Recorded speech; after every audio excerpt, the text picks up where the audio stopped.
தமிழ்கூறும் நல் உலகிற்கும் ஆன்மீக ஜோதிட நல் உள்ளங்களுக்கும் உங்கள் அன்புக்குரிய ஜோதிட நூலாசிரியர் ராகுவாழ்க ரமேஷ்குமாரி இனிய வந்தனம். இன்று நாம் காண இருக்கின்ற ஜோதிட தலைப்பு நட்சத்திரங்களின் வரிசையில் சதயம் நட்சத்திரம் பற்றி பார்க்க இருக்கின்றோம். சதயம் நட்சத்திரம் கும்பராசியில் உண்டு. ராசி அதிபதி சனி பகவான், நட்சத்திர அதிபதி ராகு பகவான். சதயம் நட்சத்திரத்தின் முதல் பாதம், இரண்டாம் பாதம், மூன்றாம் பாதம், நான்காம் பாதம், இந்த 4 நட்சத்திர பாதங்களும் உடைபடாத நட்சத்திரமாக சதயம் நட்சத்திரம் கும்பராசியில் இருக்கும். நவாம்சத்தில் சதயம் முதல் பாதம் தனுசு, சதயம் 2 மகரம், சதயம் 3 கும்பம், சதயம் 4 மீனராசியில் வரும்.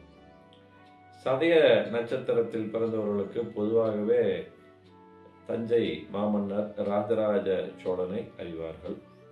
எல்லாருமே அப்படி ஆயிடுவாங்கன்னா நிச்சயம் ஆக முடியாது. ஒரு சிலருக்கு தான் ஆக முடியும். ஏன்னா ஒரு ராசி நட்சத்திரம் மட்டுமல்ல, பாகை கலை விகலை ரீதியாகவும் லக்ன ரீதியாகவும் பலன்கள் நுட்பமாக மாறுபடும் அப்படிங்கிறத ஒவ்வொரு ஜோதிட பதிவிலுமே சொல்லிட்டு வாங்க. இந்த சதயம் நட்சத்திரத்துல பிறந்தவங்க சுய கௌரவம், தன்மானம் மிகுந்தவர்கள். யாராவது எடுத்தறிந்து பேசிவிட்டால் பெரும் சீற்றமடைவார்கள்.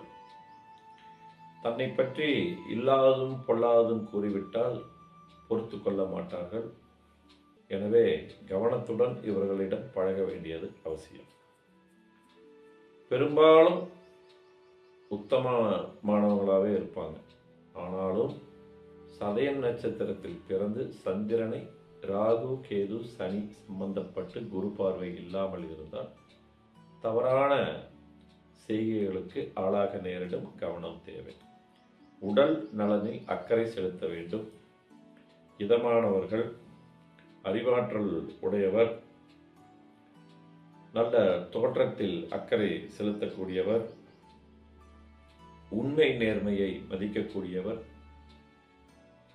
பொய் களவை கண்டிக்கக்கூடியவர். மற்றவங்க நமக்கு என்னான்னு போவாங்க. அதாவது அந்த சத்திரிய குணம்னு சொல்றோம் இல்லைங்களா, அது இவங்களுக்கு உண்டு. தவறு செய்தால் கண்டிக்க வேண்டிய ஒரு தன்மை அந்த சத்திரிய குணம் உள்ளவங்களுக்கு தான் வரும். அதாவது பிறப்பால் சத்திரிய குணம்ங்கிறது கிடையாது. எனக்கு என்னான்னு போறது வேற, தவறு செய்யறது வேற. அடுத்தவர் செய்யற தவறையும் தட்டி கேட்கக்கூடியவங்களா இந்த சதய நட்சத்திரக்காரங்க இருப்பாங்க. புலமை மிகுந்தவர், எளிதில் புரிந்து கொள்ளக்கூடிய ஆற்றல் உண்டு. அஞ்சா நஞ்சல் அப்படின்னு சொல்லலாம். அதே மாதிரி ஆண்களாக இருந்தால் பெண்களுக்கு பிடித்தமானவராக இருப்பார், பெண்களாக இருந்தால் ஆண்களுக்கு பிடித்தமானவராக இருப்பார். ஜலக்கிரீடை, அதாவது எங்க போனாலும் இந்த குளிக்கிறதுல அந்த ஆறு, ஏரி, குளம், குட்டை, கண்மாய், கடல் எங்க போனாலும் குளிக்கணும்னு ஆசைப்படுவாங்க. ஆனால் கவனம் தேவை.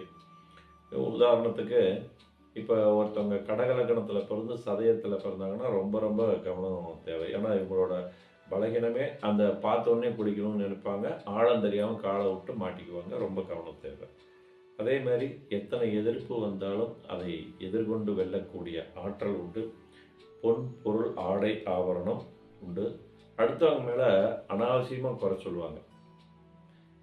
அப்புறம் இந்த கோழி முட்டின்னு சொல்லுவாங்கல்ல, அதாவது இதை பண்ணால் இவன் இதை பண்ணிட்டான், அதை பண்ணால் அவன் அதை பண்ணிட்டான் அப்படின்னு அந்த ஓட்டவாயின்னு சொல்கிற ஒரு குறைபாடு இவங்ககிட்ட உண்டு. அடுத்தது சதயம் நட்சத்திரம் முதல் பாதத்தில் பிறந்தவர்கள் மேன்மையானவர்களாக இருப்பாங்க. நல்ல தோற்றப்பொழிவு உண்டு. தான தர்மம் செய்யக்கூடிய கொடை வள்ளலாக திகழ்வார்கள்.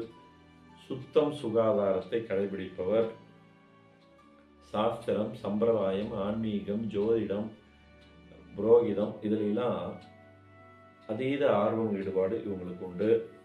அதே மாதிரி கால்நடைகள் மீது ஒரு பாச நேசம் உண்டு.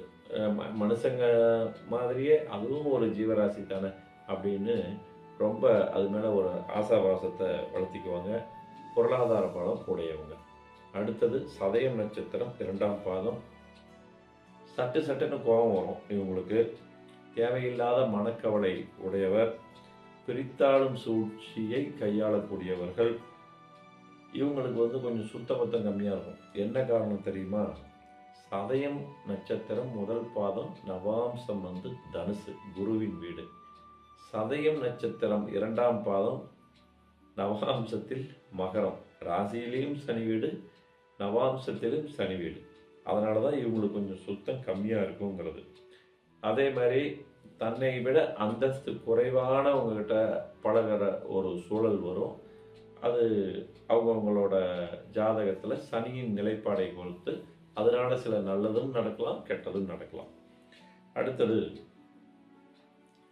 சதயம் நட்சத்திரம் மூன்றாம் பாதம், ராசியிலும் கும்பம், நவாம்சத்திலும் கும்பம். அப்போ சந்திரன் வர்க்கோத்தமம் அடையக்கூடிய நட்சத்திர பாதம்.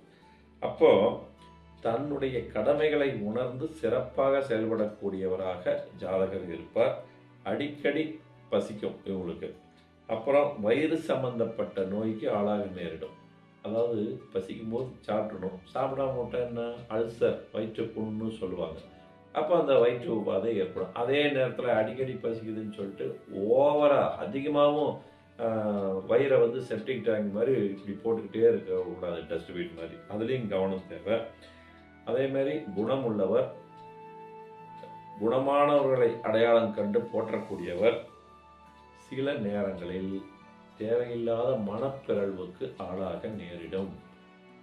இப்போ இந்த கும்பத்தில் இருக்கக்கூடிய, இந்த சதயம் நட்சத்திரத்தில் இருக்கக்கூடிய, மூன்றாம் பாதத்தில் இருக்கக்கூடிய சந்திரனை ராகு, கேது, சனி சேர்க்கை பெற்று சம்பந்தப்பட்டு இருந்து குரு பார்வை இல்லாமல் இருந்தால் மனப்பிறழ்வு குறைபாட்டுக்கு ஆளாக நேரிடும். கவனம் தேவை. அதே போல எவ்வளவு வசதி இருந்தாலும் சரி, சில காலம் பிறரிடம் வேலை செய்ய நேரிடும். அடுத்தது சதயம் நட்சத்திரம் நான்காம் பாதம். இந்த தெருக்கூத்து, ஆடல் பாடல் இதிலெல்லாம் ஆர்வம் ஈடுபாடு இருக்கும். முன் யோசனையுடன் செயல்படக்கூடியவங்களாக இருப்பாங்க.